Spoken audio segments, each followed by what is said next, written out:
Bonjour à tous et à toutes, j'ai le plaisir de vous retrouver pour ce nouveau podcast qui j'espère sera bon au point de vue du son, parce que j'ai vraiment galéré là aujourd'hui pour arriver à faire un podcast correct, avec un son correct dans Audacity. Figure-toi que j'ai d'abord testé sur Linux Mint Cinnamon, tu sais mon PC portable, là, le PC Acer OS 15. J'avais un son pourri, une qualité de son. Pourtant, je suis sur là, j'enregistre sur Windows 10 le son. Sur la dernière version, parce que j'ai pris, si tu veux, l'avantage de Windows 10, c'est qu'il m'a quand même donné, j'ai un logiciel qui m'a permis d'avoir la dernière version de la 2.3.3 en version officielle. Et j'avoue que là, le son est quand même 100 fois meilleur et 100 fois plus agréable, et plus chaud, plus agréable, plus optimisé, tu vois. On a beau dire que sous Linux, les cartes son sont très très mal gérées, ou plutôt très aléatoires malheureusement, et je le déplore beaucoup que la 19.3 Cinnamon m'ait donné un son si pourri, parce que ça me fait perdre un temps énorme, parce que tu comprends, il faut tout le temps régler, le micro, et on perd du temps. Finalement, je vais finir par enregistrer tous mes podcasts sur Windows 10, je gagne du temps, et en plus j'ai moins de travail pour le réglage du son, puisqu'il reconnaît immédiatement en natif le Blue Yeti, chose que n'est pas courante par rapport aux autres. Il n'y a pas besoin de monter le périphérique ou de faire d'autres trucs dans ce genre, tu comprends? Alors c'est vrai que le podcast va être peut-être un petit peu par moment l'avenir de ma chaîne, tu l'as déjà vu, j'ai déjà publié plusieurs fois, sur la chaîne Marc Péchaud 3 sur YouTube, j'ai déjà publié plusieurs fois des podcasts, sur d'autres plateformes, je l'ai déjà publié aussi. Qu'est-ce que c'est qui me fait ce bazar? J'ai pas demandé. Alors figure-toi que là j'ai la webcam qui s'est branchée. Or, je lui ai pas demandé du tout de se brancher. Bon mais tu vas regarder alors qui enregistre le son?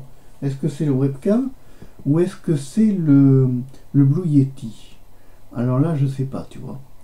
Enfin c'est quand même le bazar, tu vois. Tu branches le PC, tu as la webcam qui démarre toute seule et qui reste fixe.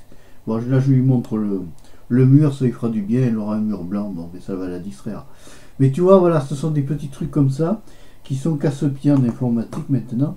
On nous fout des trucs qui sont totalement instables. Moi je trouve que dans un ensemble, le monde du propriétaire a bien évolué.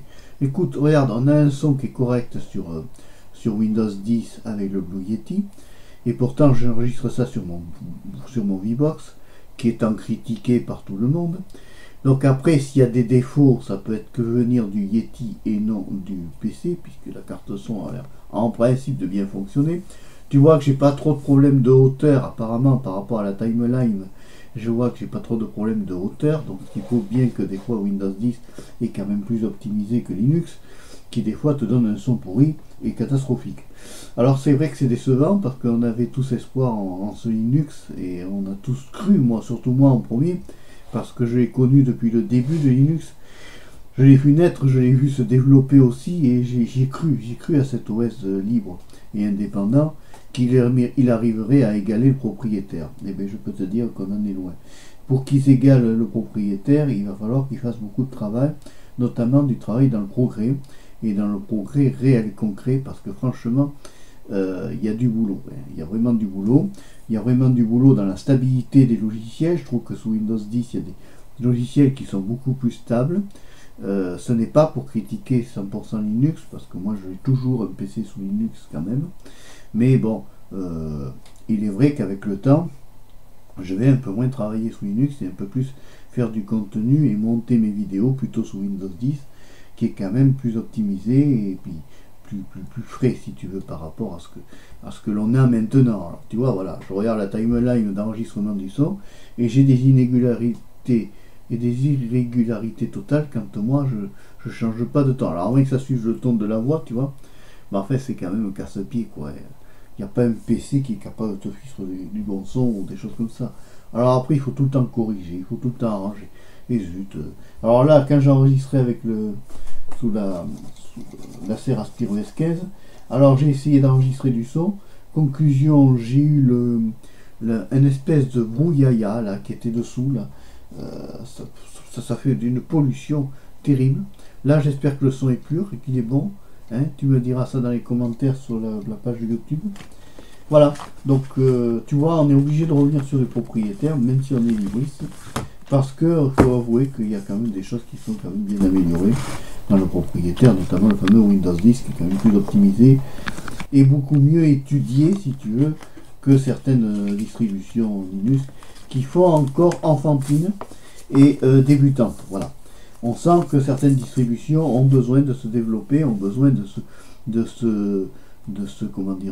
s'améliorer, parce qu'on sent qu'elles ont besoin d'évoluer, voilà, et de se moderniser par rapport à certains OS comme Windows, comme macOS, qui eux restent quand même à la page où 2 ans après tu branches ton Mac et ça fonctionne bien et t'es optimisé et t'as pas de problème, et quand tu branches un périphérique on te propose pas de le monter avant ou de lui faire n'importe quoi. Non, c'est vrai, là par exemple tu vois j'ai pris un test tout simple. J'ai pris une clé USB que j'ai encodée sous Linux et que j'avais enregistré un podcast donc sous Linux, catastrophique, et j'ai voulu le lire sous Windows 10. Eh bien, figure-toi que le Windows 10 ne m'a pas reconnu la clé USB. Pourquoi? J'en sais rien. Est-ce que c'est une question de format? Est-ce que c'était... Je l'avais encodé en XT4 pour qu'il soit reconnu par Linux. Et là, il l'a pas reconnu sous Windows 10. Alors, tu vois, c'est vraiment le bazar, quoi. C'est vraiment quelque chose de bazar. Alors oui, je reconnais, je reviens sur du propriétaire. Je l'ai déjà dit en vidéo. Mais j'avoue que, d'un autre côté, je suis pas déçu. Moi, quand je veux créer, il faut que quand je branche, ça marche, ça soit optimisé. Après, le reste, tu sais, je m'en fous de l'environnement réel du système d'exploitation. Dans le fond, est-ce que ça a vraiment une importance qu'il y ait des couleurs bleues, qu'il y ait des couleurs jaunes, qu'il y ait des couleurs vertes? Pour moi, non. Aucune importance. L'important, c'est que tu aies un OS optimisé qui fonctionne bien et que tu n'aies pas de problème. Voilà. Allez, si tu as aimé le podcast, tu peux toujours mettre le pouce levé, puis tu peux toujours aussi t'abonner à MarPéché3, la chaîne de la diversité. Je continuerai à faire du contenu, mais différemment. Allez, au revoir, à bientôt et merci.